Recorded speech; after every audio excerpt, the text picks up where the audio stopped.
मैत्री टू मातोश्री पुढे करूया का? ते पत्र घ्या.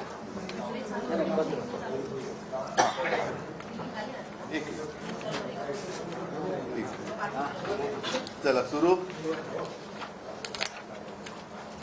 येत्या 22 जानेवारीला यापूर्वी सुद्धा मी कार्यक्रम घोषित केलेला आहे की 22 जानेवारीला आम्ही नाशिकला काळाराम मंदिरात जाऊन प्रभू श्री रामचंद्राचं दर्शन घेणार आहोत.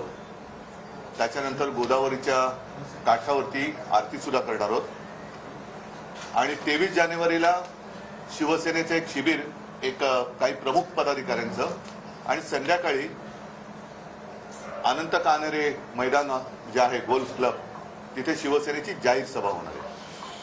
हा कार्यक्रम मी यापूर्वी जाहीर केला आहे, त्याच्यामुळे त्याच्यात मी नवीन काही जाहीर करतो अशातला भाग नाही. पण आम्हाला असं वाटतं की 22 तारखेला अयोध्येमध्ये जे राम मंदिराचं लोकार्पण होणार आहे आणि प्रभू श्री रामचंद्र, अर्थातच रामचंद्र म्हटले का ते कधी एकटे नसतात, त्यांच्याबरोबर आपण जय सियाराम म्हणतो आणि राम लक्ष्मण सीता आणि हनुमान. त्याच्यामुळे राम लक्ष्मण आणि सीता, प्रभू रामचंद्र, सीतामाई, लक्ष्मण आणि हनुमान सुद्धा तिथे असतील.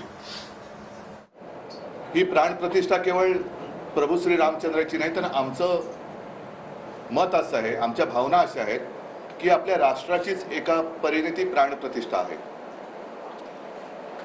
आणि आत्ताच्या पिढीला कदाचित लक्षात नसेल, पण ज्याप्रमाणे अयोध्येमध्ये राम मंदिराच्या वरती बाबरी मशीद बांधली गेली होती, तसंच सोमनाथचं मंदिर सुद्धा अनेकदा त्याचा विध्वंस केला होता. सरदार वल्लभभाई पटेल यांनी पुढाकार तेव्हा घेतला आणि त्याचं पुनर्निर्माण केलं. त्याच्याबद्दल गेल्या आठवड्यामध्ये संजय राऊत यांनी अग्रलेख लिहिलेलाच आहे. प्रत्यक्ष प्राणप्रतिष्ठेच्या दिवशी मला वाटतं वल्लभभाई नव्हते, त्यांचं निधन झालं होतं. महत्वाचा मुद्दा असा आहे की सोमनाथ मंदिर, त्याचं लोकार्पण आणि प्राण प्रतिष्ठा त्यावेळेला देशाच्या राष्ट्रपतींना आमंत्रित केलं गेलं होतं, डॉक्टर राजेंद्र प्रसाद, आणि त्यांच्या हस्ते प्राणप्रतिष्ठा झालेली. कारण मी जे आधी म्हटलं की ही केवळ प्रभू श्री रामचंद्र सीतामाई यांच्या मंदिराची प्राणप्रतिष्ठा म्हणजे त्यांची प्राणप्रतिष्ठा नाही, तर जो वर्षानुवर्ष लढा चालला होता, ज्याला अंतिमतः सर्वोच्च न्यायालयामध्ये न्याय मिळाला, म्हणजेच ही देशाच्या प्राणप्रतिष्ठेच्या, आस्मितेच्या प्राणप्रतिष्ठेची ही तो क्षण आहे. आणि त्याला राष्ट्रपतींना सुद्धा आमंत्रित करावं अशी आमची मागणी आहे. ते करतील न करतील हा त्यांचा प्रश्न आहे. आम्ही मात्र आज आपल्या माध्यमातून 22 तारखेला आम्ही काळाराम मंदिरात जाणार आहोत आणि गोदावरीला जी आरती करणार आहोत, त्याच्यासाठी माननीय राष्ट्रपती महोदया मुर्मूजी यांना आमंत्रित करतो आहोत. हे आमंत्रण आपल्या माध्यमातून तर आम्ही देतोच आहोत, मात्र आमचे खासदार सुद्धा जाऊन अगदी रीतसर सन्मानपूर्वक महामहोदया राष्ट्रपतीजींना हे आमंत्रण देतील. आणि आमची अशी प्रामाणिक इच्छा आहे की हा एवढा मोठा प्रसंग आहे, तिथे या देशाला राष्ट्रपती देखील आहेत आणि त्यांची सुद्धा महत्त्वाची भूमिका जशी त्यावेळेला डॉक्टर राजेंद्र प्रसाद यांनी निभावली होती किंवा त्यांना बोलवण्यात आलं होतं, तसं राष्ट्रपतीने तिकडे बोलवावं. बोलवलं असेल तरी त्यांनी, तो त्यांचा विषय आहे, कारण शंकराचार्यांनी सुद्धा बोलवलेलं आहे आणि त्याच्यावरती शंकराचार्यांच्या प्रतिक्रिया सुद्धा सर्वजण ऐकत आहात. आम्ही मात्र याच्यात कोणतेही राजकारण न आणता आम्ही जो काही कार्यक्रम नाशिकला करतो आहोत, त्याच्यामध्ये राष्ट्रपती महोदयांना आज आपल्या माध्यमातून एक जाहीर आमंत्रण देतो आहोत. रीतसर आमंत्रण सुद्धा आमच्याकडनं त्यांना जाईल आणि त्यांनी तिथे यावं ही आमची प्रामाणिक इच्छा आहे. शंकराचार्यांनी विरोध दर्शवलेला आहे हिंदीमध्ये. आने वाली 22 जनवरी को अयोध्या में राम मंदिर का लोकार्पण होने जा रहा है और उसी दिन मैंने जैसे पहले जाहिर किया था कि हम मतलब शिवसेना नासिक में जाएंगे और नासिक में काळाराम मंदिर जो है वहाँ जाकर प्रभु रामचंद्र सीतामाई का दर्शन करेंगे और उसी शाम जो गोदावरी नदी है वहाँ से कुछ मिनट 4-5 मिनट पर की दूरी पर है, तो वहाँ जाकर हम शाम को आरती करेंगे। और हम चाहते हैं कि ये जो कार्यक्रम है सिर्फ रामलल्ला की पूजा नहीं है, अयोध्या में जो मंदिर का निर्माण होने जा रहा है तो सिर्फ राम लल्ला या सीता माई की प्राण प्रतिष्ठा नहीं, हमारे देश की अस्मिता की प्राण प्रतिष्ठा होने जा रही है। और जैसे सोमनाथ मंदिर के बारे में हमने सब सुना है, पढ़ा है और गूगल पर भी है, उस वक्त के तत्कालीन राष्ट्रपति महोदय डॉक्टर राजेंद्र प्रसाद जी के तरफ से उसकी प्राण प्रतिष्ठा की गई थी। हम तो चाहते थे या चाहते हैं आज भी वैसे ही वहाँ अयोध्या में राम मंदिर का लोकार्पण राष्ट्रपति जी के कर कमलों द्वारा होना चाहिए। लेकिन वो अलग बात है, राजनीति में मैं नहीं जाना चाहता हूँ क्योंकि एक पवित्र क्षण है। हम तो दिल से महामहिम राष्ट्रपति महोदया को आमंत्रित करने जा रहे कर रहे, आपके माध्यम से एक आमंत्रण दे रहे और हमारे सांसद हैं और जो भी मतलब सांसद है, नेता है, वो वहाँ जाकर उनको ठीक से आमंत्रित भी करेंगे। उद्धवजी पण अशी माहिती मिळते की राष्ट्रपतींना आमंत्रण आहे सोहळ्याचं, तसं शंकराचार्यानं पण आहे। पण राष्ट्रपती जसं मी म्हणून हा उल्लेख केला की त्यावेळेला राष्ट्रपतींच्या हस्ते प्राणप्रतिष्ठा केली गेली होती, तशी राष्ट्रपतींच्या हस्ते तिकडे व्हावी अशी आजही आमची मागणी आहे आणि तिकडनं ते केल्यानंतर ते नाशिकला येऊ शकतं। पण राष्ट्रपती जसं शंकराचार्यानं बोलवलं, शंकराचार्यांचा आता आपण जो मुद्दा काढला त्यांनी सांगितलं की आम्ही फक्त टाळ्या वाजवायला जाणार का, आता त्यांचा प्रश्न आहे। कारण जर आपण हिंदू धर्म आणि हिंदुत्व मानत असू तर ज्याचं काम आहे त्यांनी केलं पाहिजे। राजकारणी जी लोक आहेत, नेते लोक आहेत, त्यांनी बाजूला बसलं पाहिजे, आमची काही हरकत नाही आहे, बाजूला बसावं। आणि हा राष्ट्राचा जर का अस्मितेचा प्रश्न असेल तर राष्ट्रपतींच्या हस्ते व्हायला पाहिजे।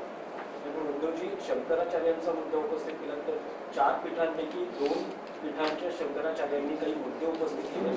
त्यांचं म्हणणं आहे आम्ही मोदी विरोधी नाही, पण ज्या पद्धतीने हे उद्घाटन होतं आहे, मंदिर पूर्ण नाही तरी उद्घाटन होते ते शास्त्र। बघा, मी काही पंडित नाही आहे, मी कडवट हिंदू आहे, कडवट हिंदुत्ववादी आहे आणि राम मंदिर व्हावं ही इच्छा या लाखो करोडो हिंदूंची आहे, तशीच माझी पण आहे। त्याच्याबद्दल शिवसेनेचं योगदान म्हणा, हिंदू हृदय सम्राट शिवसेना प्रमुखांनी त्यावेळेला घेतलेली एक भूमिका म्हणा, ही जनतेला माहिती आहे। आणि म्हणून मला असं वाटतं की आता यातले जे काही शास्त्रानुसार काही मुद्दे आहेत ते मला माहिती नाही, त्याच्यावर मी बोलू नये। कारण काही जणांना सवय असते की माहिती नसलं तरी ठोकून बोलायचं, तसा त्यातला मी नाही आहे। जर शंकराचार्यांनी काही त्याच्यामध्ये शास्त्राप्रमाणे मुद्दे उपस्थित केले असतील तर ते तिथल्या न्यासाने आणि त्यांनी ते पाहावे। ते माझं क्षेत्र नाही, तो माझा प्रांत नव्हे। सर निकाला संदर्भात आहे, ते ठीक आहे, राम मंदिराचं काय आहे का मराठीत प्रश्न होता की मोदींनी म्हटलं आहे की 22 तारखेला संपूर्ण देशात दिवाळी सणाप्रमाणे हा सोहळा साजरा व्हावा। आपली काय प्रतिक्रिया आहे की माझ्या मते त्या क्षणी दिवाळी साजरी करायला हरकत नाही, पण ती दिवाळी साजरी केल्यानंतर देशाचं जे काही दिवाळं काढले यांनी त्याच्याबद्दल सुद्धा चर्चा होणं गरजेचं आहे। त्याच्यामुळे दिवाळी साजरी जरूर करा, कारण राम मंदिर निर्माण होत आहे, पण राम मंदिराचं निर्माण केल्यानंतर जे दिवाळं वाजलेले आहे गेल्या 10 वर्षात त्याच्यावरती सुद्धा खुलेआम चर्चा झाली पाहिजे। मग ती चाय पे चर्चा करा, बिस्किट पे करा, फरसाण पे करा, शेव फाफडा पे करा, कशावरही करा, पण चर्चा होऊ द्या, डोक्यावरती चर्चा करा। उद्धव साहब, जो शंकराचार्य जी है वो कह रहे हैं कि अधूरे मंदिर में पूजा करना ठीक नहीं, शास्त्र के खिलाफ है। इसलिए मैंने कहा कि मैं कोई पंडित नहीं हूँ, मैं भक्त जरूर हूँ लेकिन देशभक्त हूँ, अंधभक्त नहीं हूँ। और अंधभक्त हो तो मैं देशभक्त हूँ, देश का अंधभक्त हूँ। शास्त्र में मैं नहीं जाना चाहता। राम मंदिर होना चाहिए, मेरे पिताजी की भी इच्छा थी, हमारी सबकी है, आपकी भी है, और राम मंदिर का निर्माण होने जा रहा है, आनंद का क्षण है, तो खुशी तो मनानी चाहिए। लेकिन शास्त्र में क्या लिखा है और उसके अनुसार कैसे होना चाहिए, एक सलाह मशवरा होनी चाहिए, सलाह मशवरा होनी चाहिए। और मैं मानता हूँ जो भी जिसने किसी ने ये मुहूर्त या तारीख तय की होगी तो उन्होंने जो पंडित है उनके साथ सलाह मशवरा की होगी। अन्यथा शंकराचार्य जी जिसको हम मानते हैं, शंकराचार्य मानते हैं, उनकी सलाह लेने की आवश्यकता थी और आज भी अगर हो सके तो लेनी चाहिए। उसमें कमी, इसमें कोई ऐसी बात नहीं है, अहंकार की क्यों है बात। अगर कुछ अच्छी बात करने जा रहे हैं तो सब कुछ अच्छा होना चाहिए।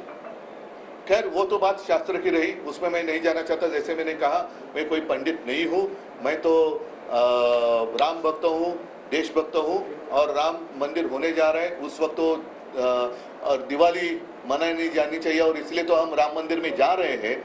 शाम को गोदावरी के किनारे पर हम आरती भी कर रहे हैं सिर्फ दिवाली मनाने की बात प्रधानमंत्री कर रहे हैं, उसके बाद मराठी में जो कहते हैं दिवाड़, उसके ऊपर भी बाद में चर्चा होनी चाहिए। वो चर्चा चाहे आप चाय पे करो, कॉफी पे करो, लस्सी पे करो, ढोकळे पे करो, शेव फाफडा पे करो, फरसाण पे करो, मुझे कोई एतराज नहीं है। सर, काल कार सेवकांची बैठक झाली सेना भवनात, त्यांना देखील सर्वांना नाशिकसाठी आमंत्रण देण्यात आलं आहे। हो. 1992 ला जे कार सेवक हो. होते त्यांनी काही फोटो देखील दाखवले, ते म्हणजे त्या फोटोवर शिवसैनिकच दिसत आहेत जे बाबरीच्या मस्जिदीवर होते। नक्कीच, आणि त्यांचं योगदान मोठं आहे, त्यांना विसरता येणार नाही। त्याच्यामध्ये अनेक कारसेवक आता दुर्दैवाने आपल्यामध्ये नाही आहेत, पण सुदैवाने जे आपल्यामध्ये आहेत त्यांचा तो गौरव आहे। कारण त्यांनी जर का ते धाडस केलं नसतं तर आजचं राम मंदिर झालं नसतं। कारण आज ते ज्या काय घुमटावरती झेंडे लावणारे आहेत ते चढू शकले नसते जर हे तेव्हा घुमटावरती बाबरीच्या चढले नसते तर।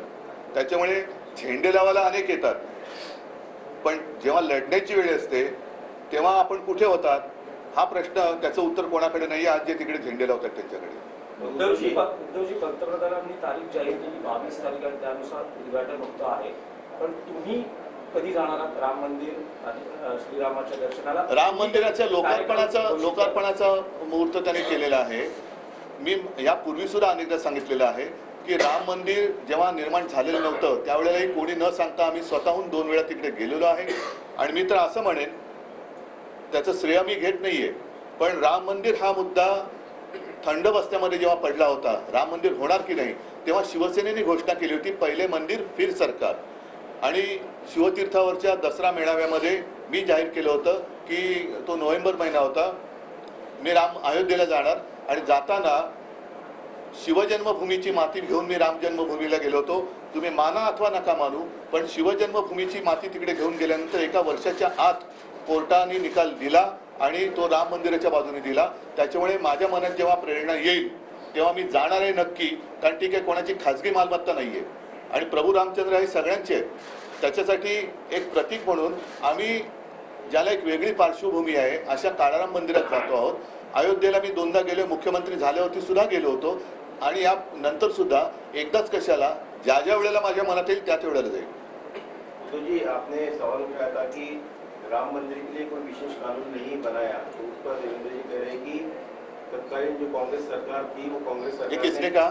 देवेंद्र फडणवीस जी ने उनका क्या संबंध है इससे? उनकी उम्र कितनी थी उस वक्त? तो छोड़ो बात।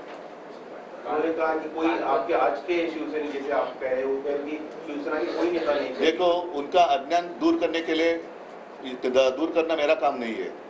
वो कुछ लोग ऐसे होते हैं कि अज्ञानी होते हैं, तो उनको ठीक से गुरु मिलना चाहिए, तो उनको अच्छा गुरु मिले, ये मेरी काम प्रभु रामचंद्र की काम है। मैंने कल उस बारे में जवाब दिया था। मैं बोलतो जो बोल रहे हैं कि शिवसेना का योगदान क्या है, मिस्टर फडणवीस एक लॉयर है, वकील है। हाँ, जाइए लखनऊ में जो स्पेशल कोर्ट बना था बाबरी के बाद, उसमें चार्जशीट में सभी आरोपियों के नाम दिए हैं। लगभग 1000 से भी ज़्यादा आरोपी है, उसमें ज़्यादा से ज़्यादा नाम शिवसेना नेता और शिवसैनिकों के हैं, ये ऑन रेकॉर्ड है। अडवाणीजींना पण ते आमंत्रित करत नाहीत, आणखीन काय बोलायचं? तुम्ही काय बोलता? काल पंतप्रधान मुंबईमध्ये आले होते, अटल सेतूचं उद्घाटन केलं, पण त्याच्यात अटलजींचा फोटो कुठे होता? आता सुद्धा मला थोडी चिंता आहे की राम मंदिरात रामाची मूर्ती असेल ना बाबा। श्रेयवादाची लढाई नाही, म्हणजे सांगता येत नाही कोणाची मूर्ती लावू शकतील, कारण काल अटल सेतू, नाव अटल सेतू, पण अटलजींचा फोटोच नाही। त्याच्यामुळे राम मंदिराचं निर्माण करताना निदान एवढी कृपा करा की त्या मंदिरात स्वतःची नव्हे तर प्रभू रामचंद्राची मूर्ती लावा।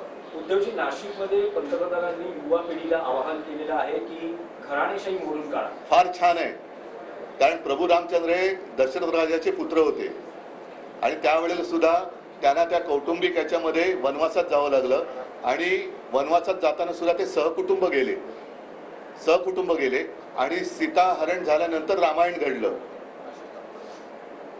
आणि महत्वाचा मुद्दा आज मी जिथे चाललेलो आहे तो कल्याण लोकसभा आहे, त्याच्यामध्ये गद्दारांची जी घराणेशाही आहे त्याच्याबद्दल प्रधानमंत्री बोललेच नाही। ती घराणेशाही चालते का? म्हणजे गद्दार असतील ते लोकप्रिय आणि त्यांची घराणेशाही त्यांना प्राणप्रिय, तर हा सगळा बोगसपणा आहे। पण घराणेशाहीबद्दल एखाद्या खरंदाज माणसाने बोललं तर बरं। सर क्या आप इंडिया अलायंस की वर्चुअल मीटिंग में जाएंगे? नहीं, आज सिर्फ मैं इतनी बात कर रहा हूँ और वर्चुअल मीटिंग में एक मिनट, गलतफहमी नहीं होनी चाहिए।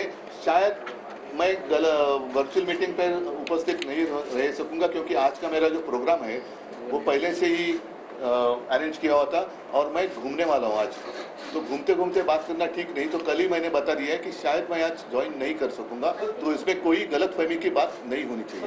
उद्धव जी विधानसभा अध्यक्षांनी जो निकाल दिलेला आहे ते नंतर बोलू, त्याच्याबद्दल आम्ही ऐका त्या सगळ्या मुद्द्यांवरती आम्ही मला वाटतं 16 तारखेला एक व्यवस्थित प्रेस कॉन्फरन्स मोठी घेणार आहोत, त्याची सुद्धा माहिती तुम्हाला आज उद्या आम्ही देऊ। ठीक आहे, आणखीन काय पंतप्रधानांचा दौरा बिवरा काय बोलायचं आहे? नितीन गडकरींचा विसर पडलेला काल दिसलो। हा, आता त्यांनी जे 2 विरोधाभास तुम्हाला दाखवतो, पंतप्रधानांच्या दौऱ्यात तुम्ही काही महत्वाच्या गोष्टी सोडल्या। आता त्याच्यात त्यांनी काल काय म्हटलेलं आहे की त्यांनी फक्त तिजोऱ्या भरल्या, आजूबाजूला 70,000 कोटीचे घोटाळेबाज तुमच्या होते, त्या तिजोऱ्या कोणाकडे त्या चाव्या तुमच्याकडे आल्या वाटतं। आणि ह्याच्या खाली आहे की मुंबई पालिकेच्या मुदत ठेवीमध्ये 5,000 कोटींची घट। आता या तिजोरीतले पैसे कोणी काढले, कोण राज्य करते? त्याच्यानंतर ह्याचा सुद्धा एक पर्दाफाश करणं गरजेचं आहे। ह्याच्यावरती मी जास्त बोलणार नाही, नंतर बोलेन। पाहिजे आता एवढंच बरं, ठीक आहे, जास्त काय आता मी फाटे फोडत नाही विषयाला। पण पुन्हा सांगतो की आम्ही एका पवित्र भावनेने देशाच्या महामहिम राष्ट्रपतीजींना 22 तारखेचं आमंत्रण देत आहोत। त्यांनी तिकडे यावं, त्यांच्याच हस्ते ती पूजा आम्ही करू। आम्ही पाहिजे कोणी त्या फोटोमध्ये येणार नाही, त्यांचा एकट्याचा फोटो येईल। पूर्णपणाने एका पवित्र भावनेने देशाच्या राष्ट्रपती म्हणून आम्ही त्यांना महत्त्व देत आहोत, आमंत्रण देत आहोत। आणि राष्ट्रपती म्हटल्यानंतर त्याचा मान पान सगळं जो काय आहे तो तसा देशाचे ते राष्ट्रपती आहेत त्या तसा तो राखला गेला पाहिजे। गर्दीतल्या एक असं आम्ही करणार नाही आहोत। ठीक आहे, दक्षिण मुंबईची जी जागा आहे, दक्षिण मुंबईच्या त्याचा आणि अयोध्येचा काही संबंध नाही। 16 तारखेची पत्रकार परिषद फक्त निकालावर असेल, त्यावर मी सांगतो ना, आता तेवढं 16 तारखेला या ना। मग आता सगळं बोलून टाकलं की 16 तारखेला आम्ही हे बोलणार आहोत, तुम्ही या। चलो, धन्यवाद। हा, जय हिंद, जय महाराष्ट्र। आणि तुम्हाला सकाळी सकाळी आल्याबद्दल आभारी आहोत। आणि पत्राची कॉपी मी तुम्हाला देत आहे, कृपा करून आपण आपल्या माध्यमातून देत. धन्यवाद, जय हिंद।